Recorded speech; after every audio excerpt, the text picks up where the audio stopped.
killer truly change?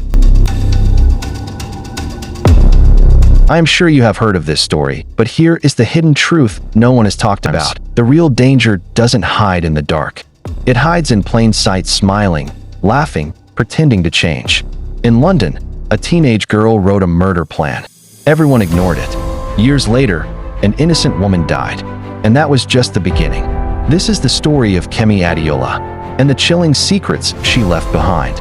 Police find 84-year-old Marianne Lenigan murdered in her North London home. Everyone is shocked not by who the victim was, but who the killer was, a 19-year-old girl with no history of violent crime.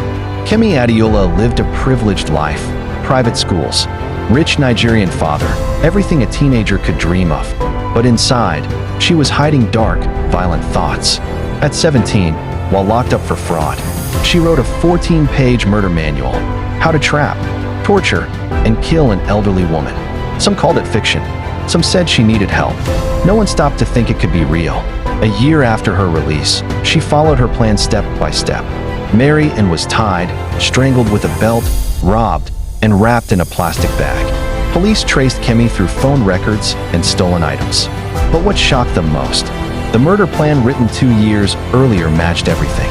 In court, the judge called her a cold-blooded killer. He said she had shown no remorse and had planned for years to kill. Kemi was sentenced to life in prison, with a minimum of 20 years. Years later, Kemi claimed she had changed.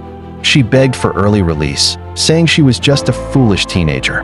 But just weeks before her parole hearing, prison guards made a shocking discovery, another notebook. Inside were new plans chillingly similar to the first. It wasn't over.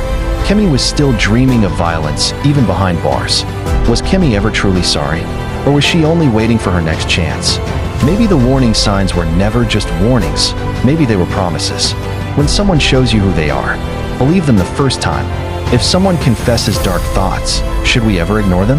How many warnings are we missing today? Can a killer truly change? Do you think society missed the signs of Kemi's violence?